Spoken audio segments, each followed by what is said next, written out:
Si la literatura es universal, ¿por qué seguimos hablando de inclusión? Hoy estamos acá para tener una conversación precisamente que pone como en disputa esa tensión que hay entre lo universal y esto de incluir, ¿no?, a ciertos grupos o sectores de la población. Hoy estamos con Kevin Soto, que es psicólogo, gestor cultural, investigador popular y cofundador y director de la revista Matamba. Y con Paula Moreno, es ministra de Cultura, presidenta de la Fundación Manos Visibles y autora de El poder de lo invisible y soñar lo imposible. Y conmigo, Geraldine Zapata, gestora de Manos Visibles. Entonces, yo quiero empezar preguntándoles por qué entendemos por universalidad, cómo se ha constituido, Paula, este concepto de lo universal, quiénes están dentro de eso y qué abarca como este concepto. Bueno, Geraldine, primero qué placer estar con Kevin y estar contigo en este espacio. Y lo universal se ha construido sin nosotros, sin estos rostros, sin estas voces. Se consideró que lo universal pues solamente eran personas que pertenecían a cierta etnia, que eran de ciertos lugares y que el resto no era universal. Obviamente esa no es la universalidad que nos interesa, lo nuestro siempre ha sido universal, pero no ha sido muchas veces visible ni con los créditos ni con el reconocimiento de la intelectualidad que nos acompaña. Así es, Kevin, ¿tú cómo ves? ¿Dónde entran esas narrativas desde lo afro en este concepto de universalidad? Bueno, gracias Geraldine por la invitación, un gusto también estar aquí sentado conversando con Paula. Hace rato no teníamos esta experiencia, este encuentro y presencial, porque las veces han sido con manera virtual. Y bueno, creo que es un tema que es importante abordar, porque la universalidad, y esto ya que hablamos de la literatura universal, al final ubica a las personas negras en un solo lugar, ¿sí? Y es en el lugar de la deshumanización, ese lugar propio que ha ubicado la estructura social. Entonces, cuando hay una universalidad que ubica a las personas en un solo lugar, ¿cuál es la narrativa que se está planteando? ¿O cuál es la narrativa que se coloca sobre estos cuerpos específicamente? Entonces, por ejemplo, Patricia Hill Collins hablaría un poco de ese lugar, esa imagen de control, ¿no?, donde se ubica a las personas específicamente en estereotipos, ¿sí? Entonces, que las mujeres normalmente están ubicadas en las historias, son las empleadas domésticas, son normalmente las brujas, las prostitutas, ¿cierto? Entonces hay unos estereotipos que atraviesan a las personas negras, y esa es la universalidad de las personas negras desde la literatura. Ese es su lugar, y de ahí no se puede mover, ¿no? De ahí no se puede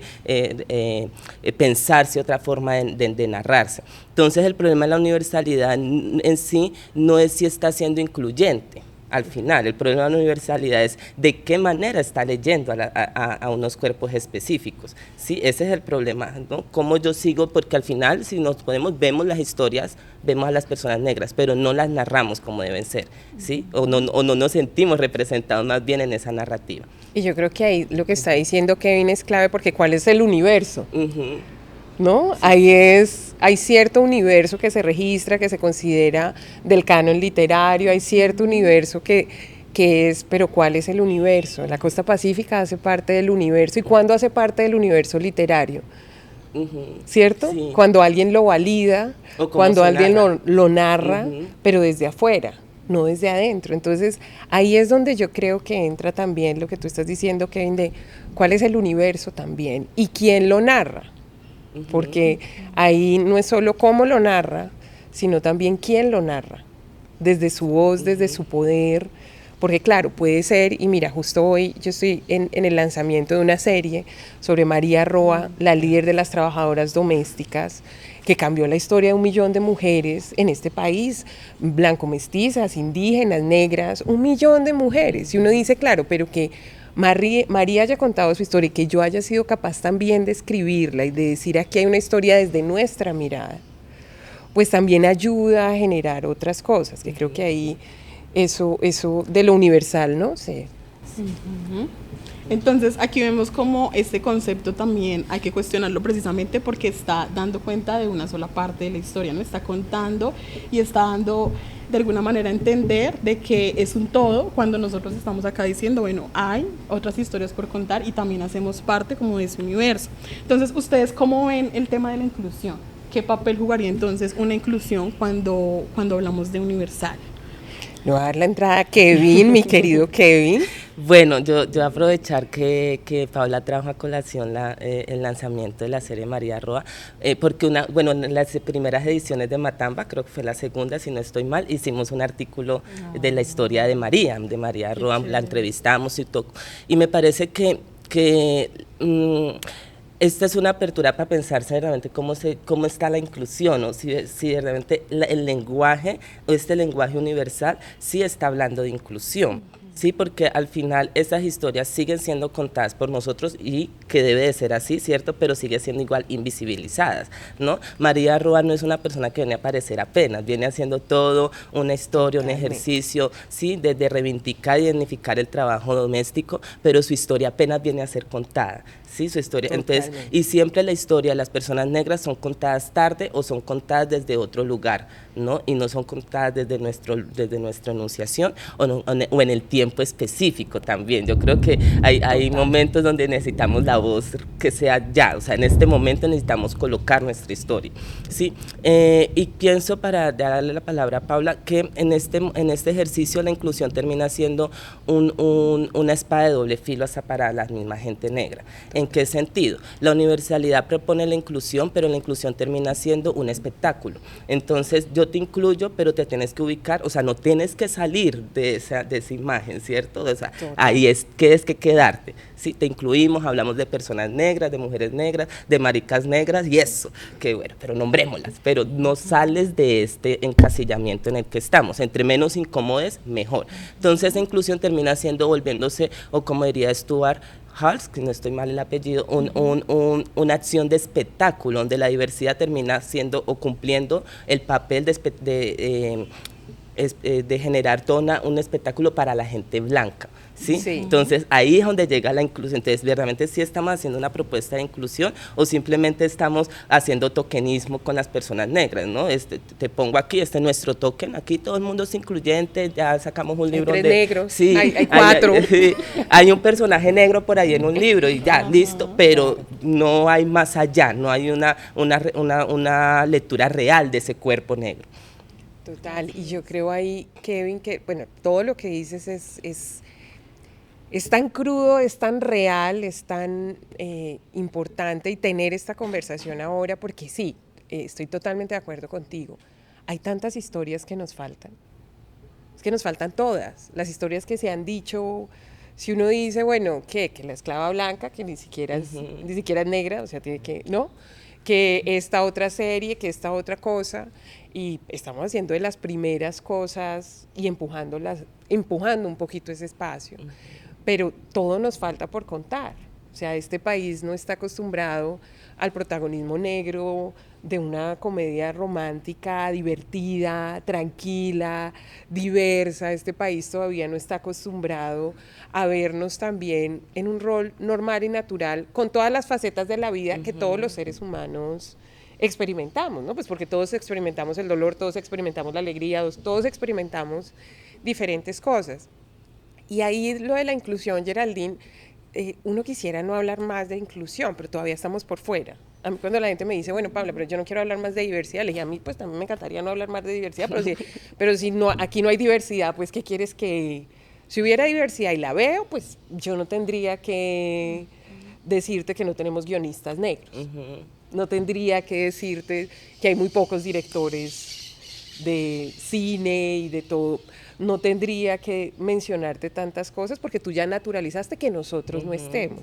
Entonces, ahí es donde, así nos moleste la palabra inclusión, exclusión, que uno quisiera como salirse de eso, pero es que en la mayoría de espacios todavía no estamos, y no estamos, volviendo a tu pregunta sobre lo universal, no estamos con el reconocimiento de nuestro aporte creativo e intelectual. Sí. ¿Sí me entiendes? Entonces, no, pues a mí me ha pasado, ¿no? Paula publicó por allá algo, hombre, escribí un libro que... No, usted publicó por allá y por allá escribe, caramba, he sido columnista 15 años, e incluso, digamos, entre comillas, entre las famosas, pues me considero medianamente, sí, pero uno dice, no hay el reconocimiento de decir, aquí hay una trayectoria, aquí hay un valor, y en la mayoría de casos es así. ¿no? Lo de ustedes es tradición oral, es que ustedes pues no se formaron en tal universidad, no asistieron a tal sitio, entonces ustedes no están aprendiendo a... Entonces creo que ahí es donde uno dice que es también lo que tú dices, es cambiar el universo académico, narrativo, es cambiar, que creo que mucha gente ha hecho un ejercicio muy valioso de decir, sí, yo no escribo como usted, pero lo que escribo tiene un público, tiene un valor y se considera que sí, no entra para usted en el canon porque no soy como usted, pero es que... Entonces, claro, ahí viene una cosa muy interesante sobre eso que tú hablas de la inclusión, que al final, obviamente, estamos en un proceso donde a veces pues hay que empujar un poquito y hay que entrar incluso para entender, porque hemos estado tan afuera que yo digo cuántas personas, el otro día teníamos una conversación y con esto cierro, conocen el sector editorial. ¿Sí? Entonces uno dice, bueno, no estamos, pero si tú no tienes editores y en las grandes editoriales no hay presencia, pues no vamos a estar, o sea, ahí no. ¿Cuántas personas han...? Entonces, claro, ahí empiezas tú a darte cuenta que sí hay un tema de inclusión y un vacío de poder.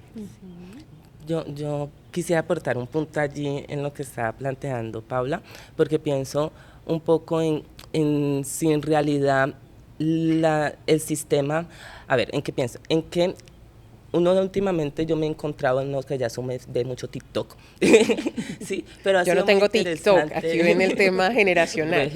Pero ahí hay que empezar a consumir TikTok, que suben muchas cosas bien interesantes, sí. Pero me parece que en lo que he ido mirando un poco, hay mucha gente que está subiendo videos sobre temas sobre el K-pop, como por ejemplo el K-pop, que es de la música, otros temas específicos, y los suben diciendo, esto es negro.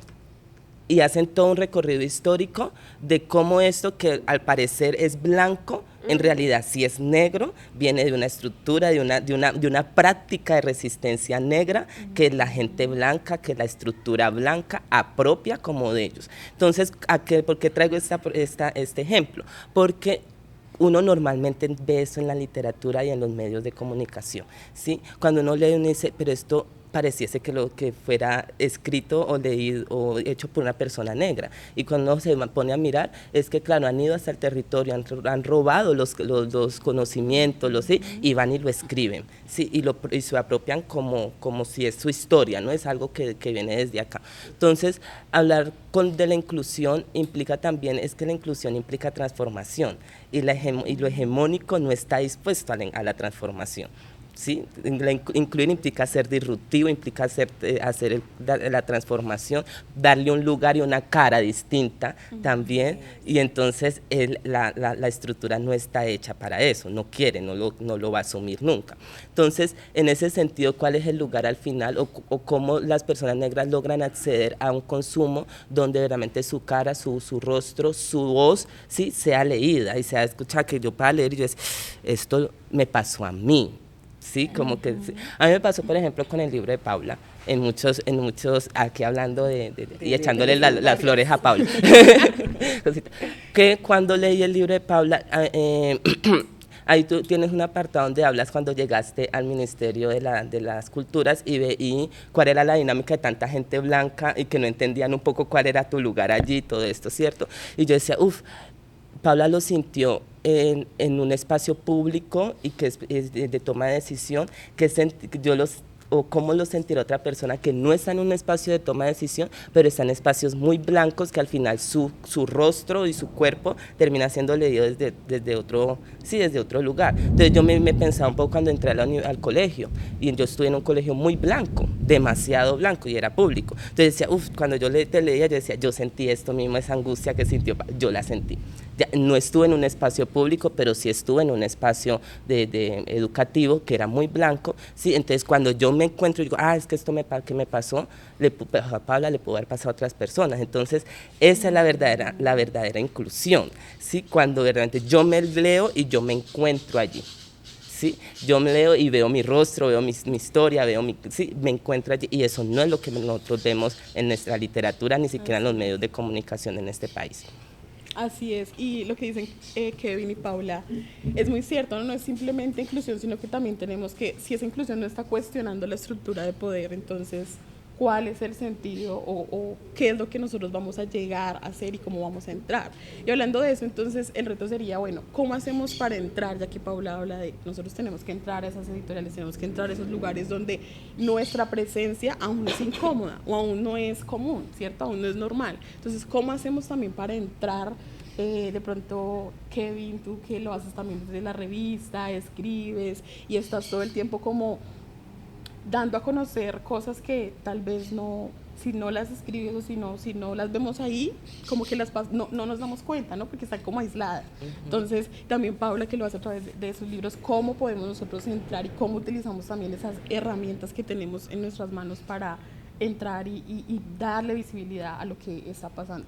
Mira, nosotros hemos estado hablando en este diálogo sobre la inclusión y sobre todo lo hemos puesto una perspectiva en una gran sombrilla que es los cuerpos negros, ¿cierto? Pero si nos vamos más detenidamente, más interseccional, entonces nos vamos hacia las mujeres negras, ¿sí? Que de alguna manera han acuerpado la lucha y han puesto también dentro de la narrativa, desde la literatura, las historias, ¿no? Entonces, la mayoría de los acercamientos que nosotras tenemos en la literatura ha sido por mujeres negras, ¿sí? Entonces eso lo tenemos que poner claro y visibilizarlo. Pero ¿cuántas veces tenemos la oportunidad de leer disidencias negras o maricas negras? ¿Sí? Aparte de Audre Lorde, entonces todo el mundo dice, ay, Audre Lorde, sí, una mujer lesbiana, sí, pero ¿dónde está la marica del barrio? ¿Dónde está la mariquita que le ha tocado, no sé, el trabajo sexual, por ejemplo? ¿Dónde están esas experiencias? ¿Dónde quedan? Entonces por aquí tenemos unos libros y entre esos hay un libro que recopiló Valerie, que dentro de un mes cumplirá un año de fallecimiento, y cuando lo traía pues para poder, si yo pensaba, este libro, ¿cuántas personas verdaderamente han podido acceder a él? ¿Y quién ha tenido la oportunidad de leer la historia de mujeres trans negras? ¿Sí? Entonces nos toca hacer siempre ese ejercicio y cuando nos damos cuenta, pues estos libros pues, no son de la mejor calidad, diría uno, pues en términos físicos, ¿cierto?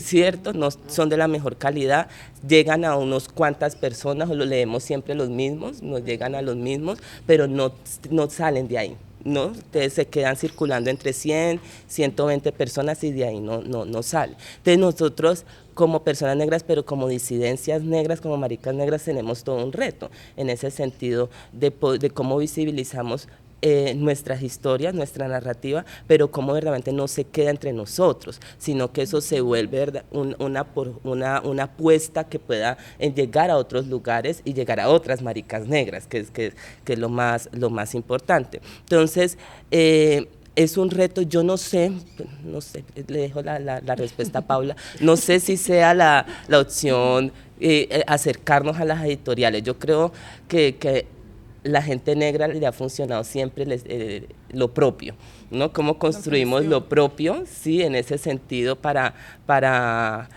no sé, diversificar también la propuesta desde acá, desde este lugar. No sabría cuál sería el acercamiento a las editoriales más, sí, yo ya le dejo esa respuesta a Paula, que seguramente tiene la experiencia, pero sí creo que es importante que nosotros empecemos a caminar como editoriales negras, como editoriales que verdaderamente puedan reconocer ese lugar de las personas negras, ¿cierto?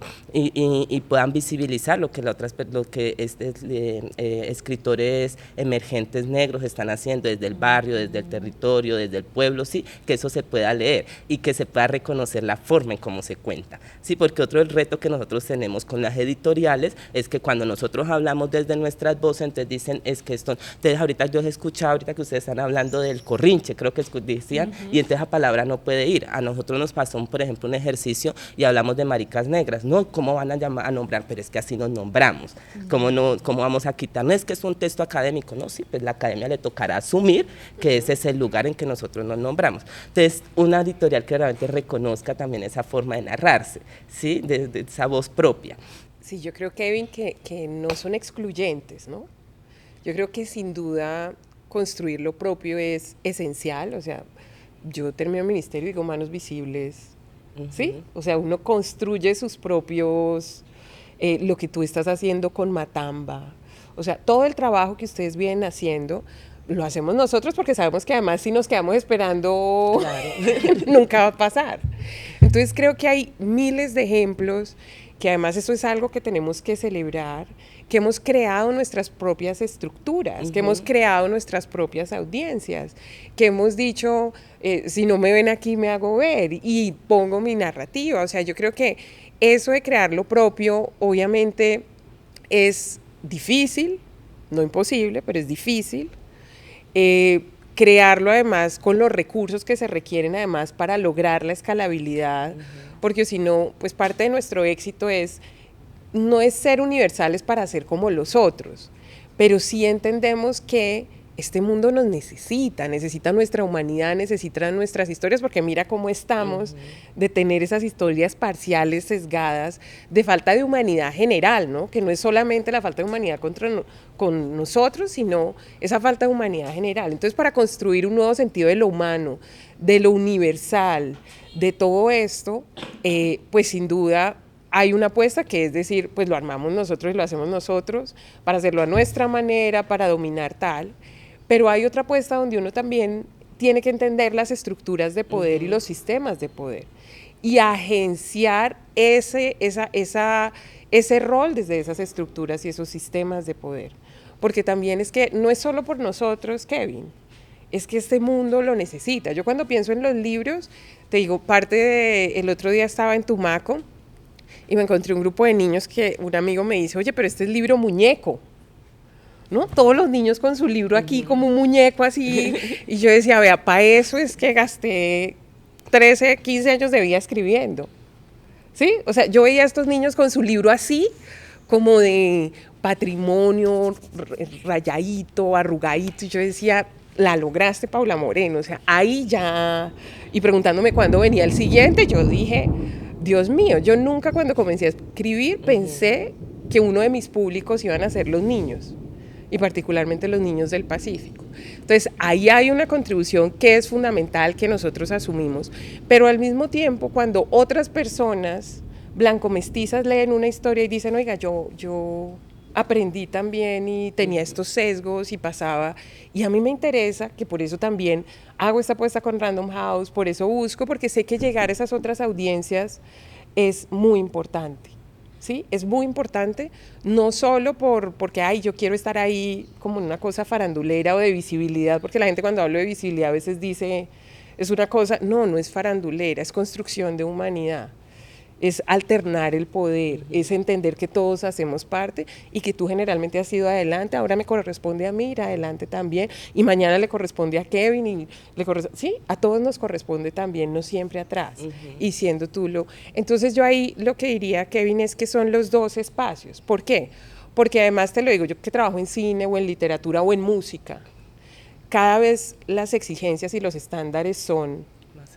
Sí, un líder de Manos Visibles me decía, Paula, ¿cómo pasamos de YouTube a Netflix? Hay toda una capacidad técnica, no es solo tu historia y tu voluntad. Para hacer eso se requieren unos estándares. Entonces, si algunos de nosotros no ocupan esos espacios, no ocupamos esos espacios, pues también no nos entrenamos, incluso para nutrir lo propio. ¿Sí? Okay. Me parece importante eso que estás diciendo, porque también es una oportunidad, ¿no? Ahorita estamos con el boom del afrofuturismo, ¿sí? Y entonces... Hacia allá iba. Sí, bueno, no sé si me adelanto. No, dale. Y yo digo, bueno, ahorita nosotros estamos tratando de entender esto, el afrofuturismo, ¿cierto? Claro. Creo que estamos tratando de darle línea, de ubicarlo también, ¿cierto? Pero a mí me preocupa un poco de cómo esta perspectiva del afrofuturismo ya está siendo apropiada también por la gente blanco-mestiza, ¿sí? Con unas posibilidades de que puedan escribir desde ese lugar. Claro. ¿Sí? Y entonces, ¿cuál va a ser verdaderamente esa representación al final que vamos a tener como personas negras si el afrofuturismo termina siendo coaptado por una perspectiva blanca? Y está pasando, eso lo estamos viviendo, no lo podemos negar. Y de hecho, tú hablabas de un video, yo vi un video, no en TikTok, en Instagram, sobre Avatar, y toda la base de Avatar es la cultura de Sudán. Sin crédito, sin reconocimiento, o sea, Avatar no surgió de un genio, ¿sí? Fue toda una apropiación cultural de las culturas en Sudán. Entonces es lo que entonces ese afrofuturismo existía desde siempre, ¿sí? No es como pero es no no nombrarlo, es no reconocerlo, y lo que tú dices también, existe cuando una presencia blanca lo valida, que es lo más complicado, ¿no? O sea, existimos cuando alguien que tiene otra estructura dice, bueno, tú ya puedes entrar. Entonces ya ahí... Cuando te dan el permiso. Cuando te dan el permiso. Para ingresar. Pero es el juego, ¿no? Es el juego también. Y tenemos que arriesgarnos, como... Cuando nosotros lanzamos Matamba, Matamba no tenía inicialmente una perspectiva de disidencia sexual. Y me gusta contar esta historia porque es importante, yo creo que marca un hito en Matamba. Y una vez Macu, estamos decidiendo cuál iba a ser nuestra siguiente edición, la número 10. Bueno, ¿qué tema vamos a abordar? La cosa. Entonces Macu llega y dice, bueno, ustedes nos han dado cuenta que aquí todas somos maricas y no hemos escrito nada de nosotras. Y quedamos como que, de verdad, ¿no? Nosotros estamos hablando de lo negro porque hasta nosotras mismas nos ponemos por fuera, ¿no? Claro, sí, en el rincón. Lo último en pensarse son las disidencias negras. Entonces está tan naturalizado que nosotras mismas también estábamos en eso. Hicimos esa edición, la 10 se llama Cuerpos Negros, Cuerpos Diversos, y empezamos a recibir historias de personas negras disidentes sexuales, que yo creo que también fue un ejercicio hasta de misma sanación para nosotros, porque leer las historias y darte cuenta de decir, uff, qué fuerte esto que está colocando esta persona, como también en la pregunta que nos hacíamos si la colocamos tal cual como está siendo contada, ¿no? Porque hay historias que son muy, digamos, complejas un poco de masticar. Entonces, lanzamos esa edición y para mí ha sido muy importante porque es la edición más vista, de hecho, cuando hacíamos pero aparte es cuando me encuentro con la gente, siempre habla desde esa edición, como que, ay, ustedes sacaron una edición y yo me encontré con tal historia, ¿sí? Entonces me acordaba un poco de lo que estabas hablando con los niños. Nosotros hemos hecho el ejercicio digital, porque nosotros no lo hacemos impreso, pero ha sido el ejercicio que ha permitido que nuestra voz sea escuchada, pero que otras voces también empiecen a reconocerse desde allí y encontrarse, y cómo la literatura, el lenguaje, ¿sí? Es de escribir, la narración termina siendo una propuesta también de sanación. Y yo creo que, Kevin, ahí en lo que estás diciendo, pero además para darle espacio a mi querida Geraldine, pero me parece tan importante, porque incluso en lo que hace Matamba hay tantas capas de incidencia y de historia, ¿no? Primero, también como personas negras, entender que a veces discriminamos o muchas veces discriminamos a la diversidad en nuestra diversidad y criticamos o asumimos posiciones violentas en temas donde a veces nos falta empatía, nos falta comprensión, nos falta, ¿no?, un acercamiento real, y ustedes confrontan eso, ¿sí? Porque a veces también internamente puede haber esa discriminación. Y en general en la sociedad poder además asumir como esos niveles donde incluso estas narrativas deberían ser la prioridad, porque son las de máxima discriminación, desde múltiples lugares, ¿no? Estas narrativas deberían ser centrales, ¿no? Para ser igual respetadas y no exotizadas, ¿no? Porque al final también hay algo muy perverso ahí. Entonces creo que imagínate esa contribución tan inmensa por eso te decía, es que yo creo que aquí además contar estas historias no es solo, ay, yo quiero estar, no, porque la gente cree que es farán, no, es que yo necesito que usted entienda para que, hombre, por lo menos lea, si no sabe, léalo, ¿sí?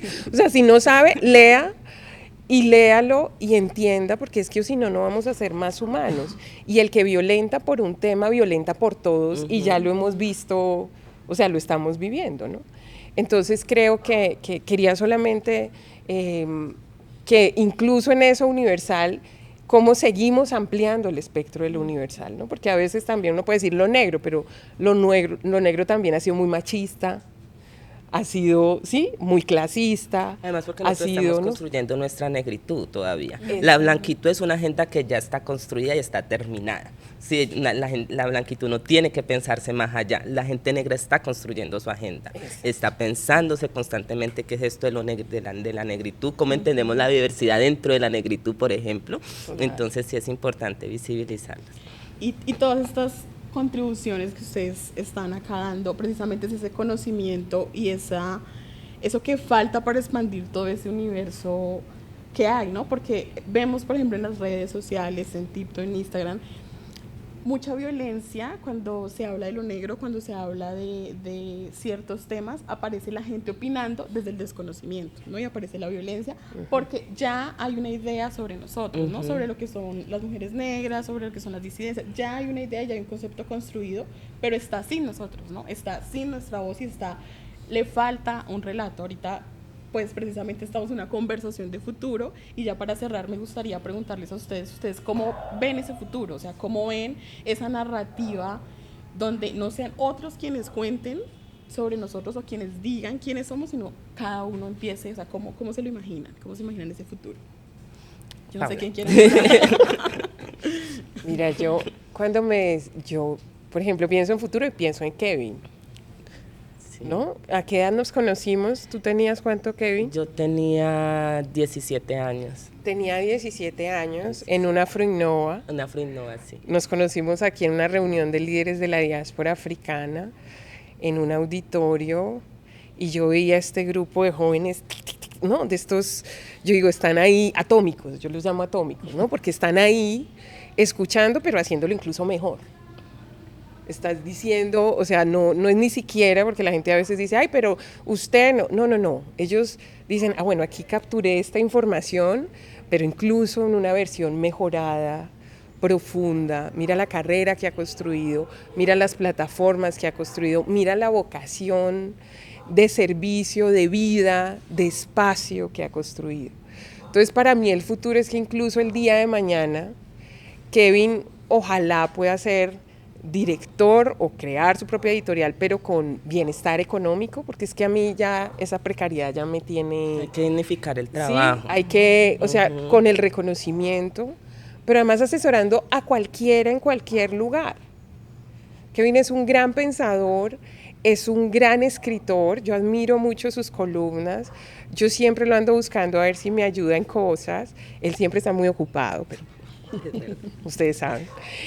Pero yo sueño con un país que reconozca, y tú hace un rato decías eso, Kevin, que reconozca cómo necesita un ser humano como Kevin, cómo lo necesita con urgencia para generar mayor equidad, para generar nuevos horizontes, para pensarse más allá de sus violencias cotidianas. Entonces, para mí el sueño sería que Kevin, donde quiera estar, donde quiera ser, yo lo veo como una potencia audiovisual, lo veo como una potencia literaria, lo veo incluso si quiere otros caminos, ya más de posiciones de poder en cualquier lugar, donde además uno pueda decir también desde esa diversidad sexual se maneja el país, cualquier tema de este país.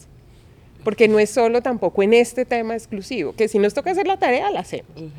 Pero es que estamos imagínate la humanidad que brinda un Kevin a temas generales de este país, desde su subjetividad, ¿sí? Entonces, mi sueño es ese, mi sueño no es un sueño tampoco así como, ¿sí me entiendes? Como de naves espaciales. Yo coincido contigo con el afrofuturismo.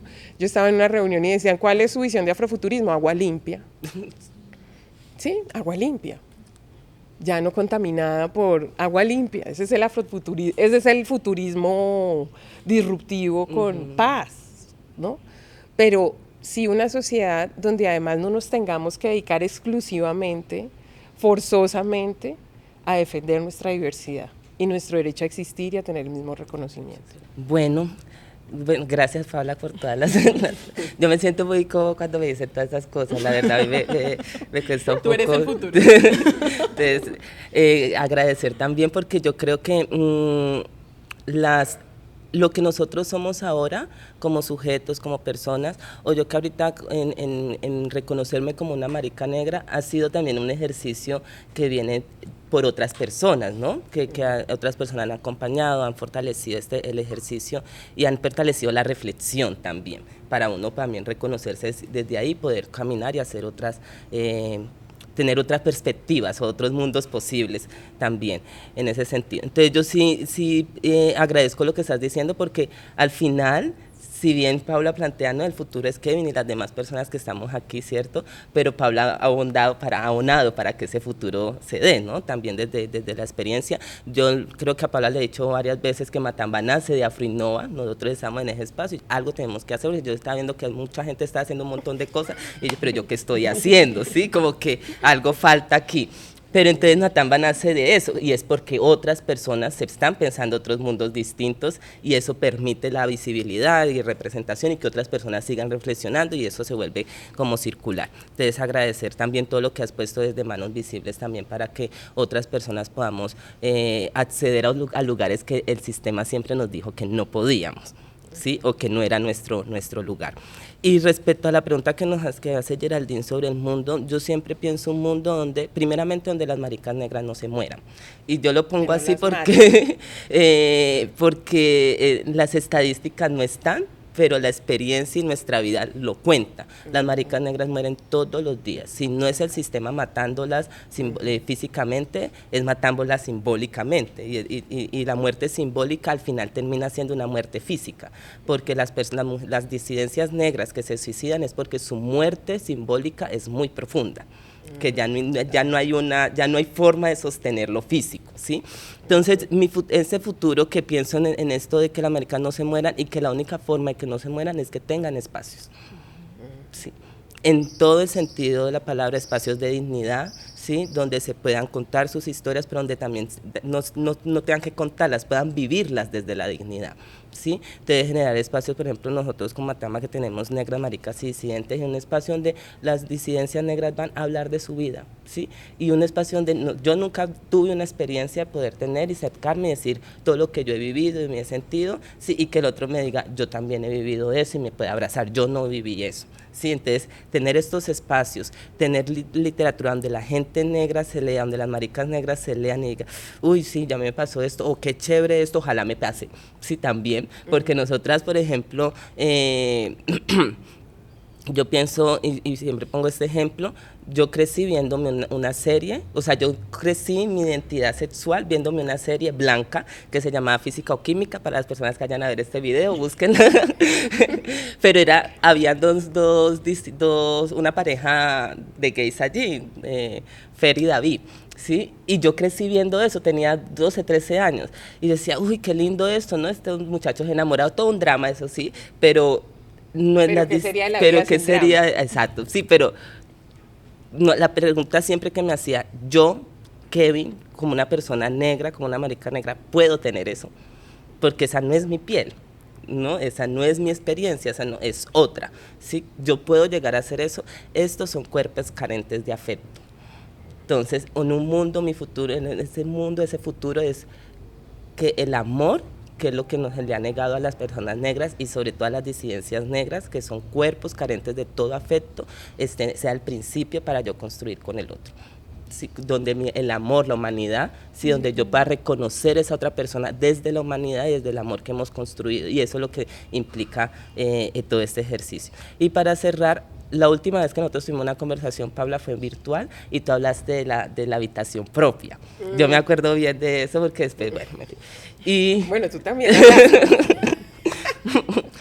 Y en esto de la habitación propia, ese futuro es eso. Una habitación propia para la gente negra, una habitación propia con garantías, porque una cosa, pues Virginia tenía su plata y podía, ¿cierto? Pero nosotras que no tenemos, entonces una habitación propia donde realmente tengamos todas las garantías para crear y para construir. Sí, de acuerdo. Y sabes, solo dos puntos. Uno, cuando tú dices, Kevin es el futuro, pero ¿por qué es presente, no? Y porque es un presente sólido, no es un futuro por allá que uno dice, ay, ¿dónde? No, porque viene ya. ¿Cuántos años tienes ahora, Kevin? Voy para los 30. Por eso, imagínate, viene con más de una década de trabajo, pues porque no es como un futuro allá, sino que él ya lo está construyendo. Entonces yo quería. Y finalmente, ¿sabes qué sueño? Que Kevin decía, mire, aquí traje estos libros que hemos estado produciendo, con una mesa llena de libros que hablen de nuestro universo en las librerías, y que cada vez que entremos a una librería uno vea una mesa, o incluso ya ni siquiera tenga que tener esa mesa, sino una cantidad de en todas las estanterías uno venir y decir, oiga, Kevin, aquí está, y voy a comprar el libro en cualquier lugar. Sí, eso lo veíamos un poco el año pasado conversando con Kutuzuma en la Feria del Libro, y decíamos eso, ¿no? cuando fuimos a la Feria del Libro, encontrar libros de autores negros, eso es un vía crucis. Sí, eso es otra aventura, ir a tocar. ¿Por qué no hay una sesión en la Feria del Libro de solo autores negros? ¿Por qué no, y no autores muy reconocidos, Toni Morrison, sí, pero también autores emergentes, sí, y colombianos que y están vivos. sí. Entonces, también en el marco de ese sueño, pues ahí le hacemos el llamado a la Feria del Libro. Y a las librerías, para que debería de haber una sesión específicamente para autores negros, ¿sí? Donde la gente pueda llegar, pueda leer, no solo la gente negra, todas las personas puedan acercarse a la literatura negra, ¿sí? Reconocer desde allí, también cuestionarse, ¿no? Y decir, y porque la mayoría está autopublicado, ¿no? Que ni siquiera tiene editorial, sino que ha publicado. Bueno, no más. Ya, por favor, paren. Ustedes hablan muy, muy bonito, muy chévere. Me encantaría seguir hablando de estas conversaciones que son muy importantes porque son este segmento se llama Conversaciones de Futuro, pero como decía Paula, es el presente. O sea, estamos hablando aquí lo que soñamos, lo que queremos, pero también lo que somos. Entonces, muchísimas gracias por habernos acompañado. Esperamos vernos pronto.